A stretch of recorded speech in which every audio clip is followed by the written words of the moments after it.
반갑습니다. 저는 열국지 팩트체크 다른 눈으로 본 열국지를 쓴 강용봉입니다.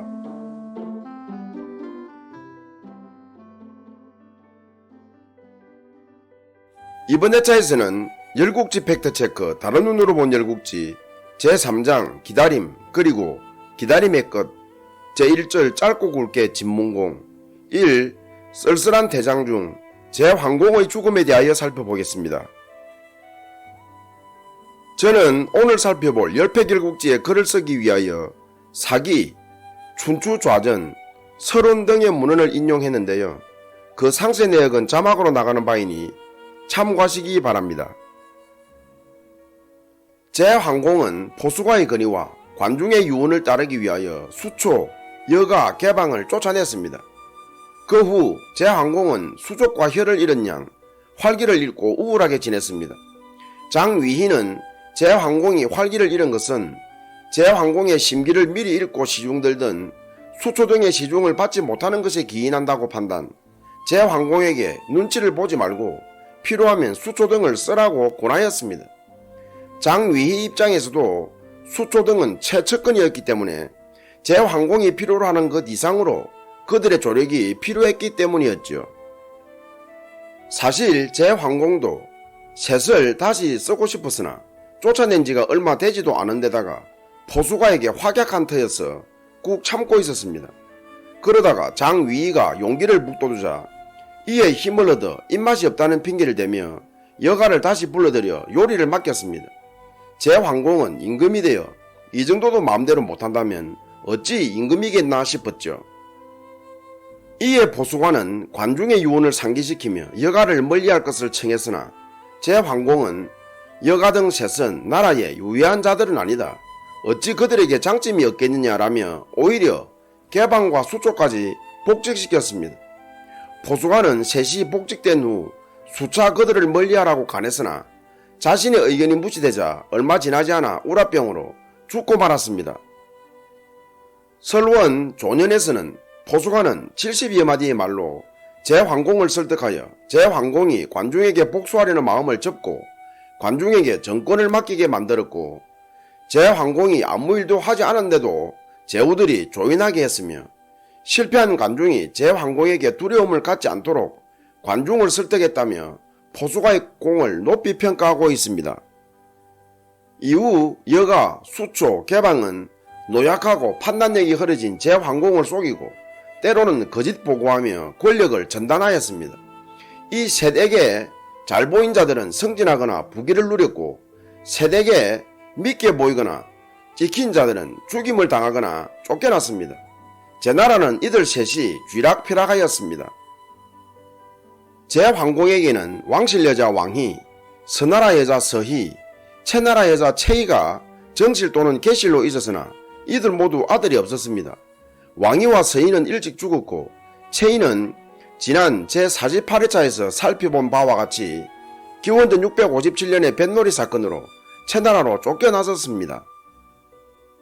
이들 아래에 또 6부인이 있었는데 위나라 나이 많은 여자인 장위희는 무휴를, 위나라 나이 적은 여자인 소위희는 원을, 정나라 여자인 정희는 소를, 갈나라 여자 갈령은 반을, 밀나라 여자 밀희는 상인을, 송나라 여자인 송화자는 옹이란 아들을 낳았습니다. 이들 외에도 제황공의 아들을 낳은 애첩들이 많았습니다. 부인들 중 제황공을 가장 오래 모신 이는 장위희이고 공자들 중 가장 나이 많은 이는 무휴였습니다. 장위희의 신복인 여가와 수초가 제황공에게 간청하여 한때 무휴가 세자가 되기도 했으나 제황공은 소의 어진 성품을 아껴 그를 세자로 삼았는데 제55회차에서 살펴본 바와 같이 제황공은 관중과 상의하고 기원전 651년의 규우해맹 때 송양공에게 소의 훗날을 부탁해 두었습니다.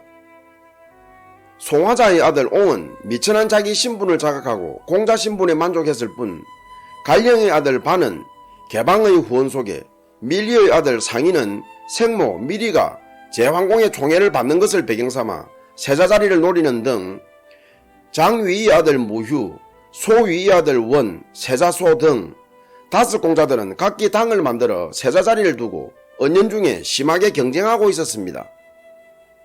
기원전 643년 제황공은 병석에 들어눕고 말았습니다. 여가는 제황공이 쾌유하지 못할 것이라고 판단하고 수초와 상의한 후 나는 병이 심하므로 모든 신민의 궁 출입을 금한다. 여가와 수초는 이 명령이 지켜지게 임무를 다하라. 국사는 쾌차한 후에 처리할 것이다 라는 제황공의 전지를 유지하여 이를 국문에 붙였습니다. 이어 둘은 무휴만 장위의 내궁에 머물게 하고 다른 공자들은 궁 안에 들어오지 못하게 하였습니다. 제황공에 시중되는 궁인들도 모두 궁 밖으로 내쫓고 국문 출입을 언금하였습니다. 이어서 제황공의 생사 확인을 위하여 어린 내시가 드나들 수 있는 개구멍을 담 밑에 뚫어 놓았을 뿐 제황공의 침실 주위를 3장 높이의 담으로 둘러쌌습니다. 제황공은 침상에 누워있을 뿐 일어날 수도 없었고 음식도 제공되지 않았으며 물 한 모금 갖다줄 시종도 없었습니다.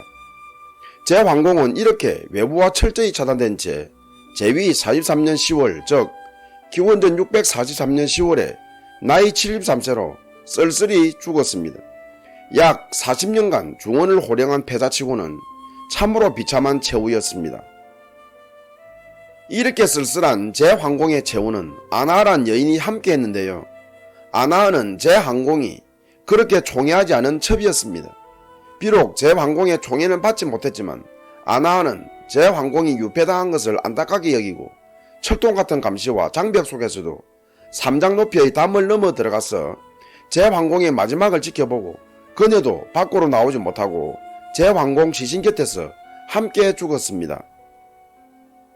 아마 제황공은 죽기 전에 그녀에게 내가 사랑한 여자가 여럿이고 아들이 여럿인데 지금 이 자리에 하나도 없구나. 내가 오로지 너의 전송을 받으며 죽을 줄 알았더라면 평소에 너를 총애했을 텐데 나의 마지막을 지켜줄 유일한 여인임을 모르고 박대한 것이 참으로 후회스럽다라고 한마디 하지 않았을까 싶네요. 서론 조년에는 제황공이 초기에 인재를 널리 구한 일화를 소개하고 있습니다. 제황공이 인재를 얻고자 궁정에 횃불을 밝혀놓고 기다렸으나 1년이 지나도 찾아오는 이가 없었습니다. 이때 동야 부근에 사는 촌부가 구구법을 내세우며 제황공에게 면담을 신청하자 제황공은 구구법이 제주냐며 핀잔하였습니다. 그러자 촌부는 나는 구구법으로 제황공을 만나려는 것이지 구구법이 등용될 제주가 아님을 잘 안다. 제황공이 인재를 기다렸으나 1년이 지나도록 어진 인재가 찾아오지 않는다고 하길래 인재를 모을 방법을 아뢰고자 면담을 신청한 것이다 라고 하였습니다. 이어 촌부가 인재가 찾아오지 않는 것은 제황공이 형군이라고 알려졌기 때문에 인재들은 스스로 제황공보다 못할 것이라고 아예 겁을 먹고 스스로 포기하기 때문이다. 그러니 구구법으로 나를 등용하라. 그러면 하찮은 구구법도 인정한 셈이니 구구법보다 나은 재주를 가진 인재들이 용기를 갖지 않겠는가. 태산은 잔흙 한 줌, 돌 하나도 사용하지 않았기에 태산이 되었고 강과 바다는 작은 물방울 하나도 거절하지 않았기에 강과 바다가 된 것이다 라고 하자 제황공은 촌부의 말이 옳다고 여기고 그를 예우했는데 그 뒤 한 달 만에 인재들이 몰려들었습니다. 서론 정간에는 교만한 제황공을 신랄하게 비판한 포수가의 진언을 소개하고 있습니다. 지난날 제황공은 포수가에게 내가 담나라를 3년 동안 쳐서 얻었지만 차지하지 않은 것은 인이요 고죽과 영지를 멸망시킨 것은 무요 규구해맹을 통하여 전쟁을 멈추게 한 것은 문이요 구개국 제후들이 구설을 바쳤지만 이를 받지 않은 것은 의였다. 이만하면 나의 업적이 요순에 버금가지 않겠느냐. 따라서 나는 큰 종에 나의 공을 새기려 한다 라고 하였습니다. 이에 포수관은 규의 서열이 주공보다 앞섰건만 규에게 군의를 양보하지 않은 것은 인이 아니요 제나라와 노나라는 대대로 화목하라는 강태공의 당부에도 불구하고 노나라를 친 것은 의가 아니요 가해맹 때 조말의 칼에 굴복한 것은 무가 아니요 규문에서 음란했던 것은 문이 아니다. 악행과 난행을 저지른 것도 모자라 자기를 요순과 비교하니 어찌 어리석다고 하지 않을 수 있으리요. 명성을 드날릴 것을 생각하지 말고 하늘이 내릴 재앙과 사람이 초래할 재해를 걱정하라 라고 하였습니다. 한비자 난 2에서는 제황공이 무도했음에도 불구하고 자신과 제나라를 온전히 지켰던 것은 관중을 만난 덕분이었다며 제황공을 부정적으로 평가하고 있습니다. 지난 제60회차에서 제황공이 무도했음에도 불구하고 관중이 제황공을 치지 않은 것이나 제나라를 뺏지 않은 것은 관중의 훌륭한 인품과 덕이었다고 평한 한비자 난2를 소개한 바 있었는데요. 이 한비자 난2에서는 제황공은 자신의 무도함에도 불구하고 관중이 자신을 치지 않거나 제나라를 뺏지 않을 자임을 알아보고서 그에게 정권을 맡긴 것이 아니라 제황공이 자신의 무도함에도 불구하고 관중 같은 훌륭한 이를 만났기 때문에 공격을 받지 않았고 제나라를 온전히 지킨 것이라고 평하고 있습니다. 이어 제황공이 사람을 제대로 알아보지 못한 증거로 관중이 죽자 관중의 유언에도 불구하고 제황공은 관중에게 정권을 맡긴 것처럼 수초와 여가에게 정권을 맡겼다가 자신이 사망한 후에 그 시체에서 구더기가 나올 때까지 매장되지도 못한 봉변을 당했다며 제황공은 사람을 알아보지도 못한 어리석은 자였다고 평하고 있습니다.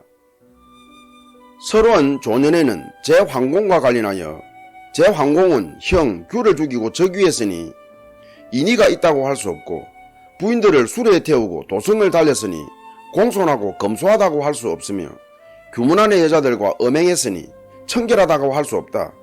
제황공은 위에 3가지 악행으로 나라를 망칠 뻔했으나 관중과 서풍을 얻어 단번에 패자가 되었다. 그러나 관중과 서풍을 잃은 후 수초와 여가를 잘못 중용하여 자기가 죽은 뒤 시체마저 방치될 정도로 허무한 생을 마감하였다라고 평가하고 있습니다. 여시춘추 신대람에서는 제황공의 사적인 생활이 문제가 있었음에도 불구하고 선비를 잘 예우했기 때문에 패자가 될 수 있었다라고 평하고 있고, 공자는 논어 헌문에서 진문공은 속임수를 쓰고 바른 도리를 지키지 않았지만 제황공은 바른 도리를 지키고 속임수를 쓰지 않았다라며 긍정적으로 평가하고 있습니다. 제황공이 죽은 시기와 관련하여 동주일국지 제32회에서는 제황공은 주양왕 9년 즉 기원전 643년 10월에 사망했다고 묘사하고 있습니다. 주봉기, 제태공세가, 노주공세가, 관체세가, 진기세가, 위강숙세가, 송미자세가, 진세가, 좌전 노이공 17년조 국어 진어 2에서도 기원전 643년에 제황공이 죽었다고 기록하고 있으나 진봉기에서는 진목공 18년 즉 기원전 642년에 제황공이 죽었다고 기록하고 있습니다. 사기표 12제후 연표에는 그 나라 군주의 죽음은 물론 기원전 694년 제난에는 팽생, 기원전 682년 송난에는 구목, 기원전 662년 노난에는 수가 등 대부의 죽음까지 기사로 다루고 있는데, 사기표 12제후 연표에 한시대를 풍미한 춘추시대의 진정한 패자인 제황공의 죽음에 관한 기사가 없어 의아합니다. 이뿐 아니라 연표 기원전 643년에는 하나의 기사도 없어 더욱 흥미롭네요. 사기표 12제후 연표 기원전 841년에서 477년 중 공자가 편수한 춘추기간 즉 기원전 722년에서 481년을 살펴보면 기원전 708년, 기원전 702년, 기원전 680년, 기원전 666년, 기원전 664년, 기원전 653년, 기원전 643년, 기원전 640년, 기원전 629년, 기원전 602년, 기원전 596년, 기원전 579년, 기원전 567년, 기원전 508년에는 하나의 기사도 없습니다. 즉, 그 해의 각 나라 난에는 기사가 하나도 없다는 뜻입니다. 열패길국지 이번 회차 팩트체크에서는 제황공이 죽은 시기에 대한 상이한 기록을 소개하고 있고, 브리핑 플러스 덤에서는 제황공에 대한 평가와 일화를 소개하고 있습니다.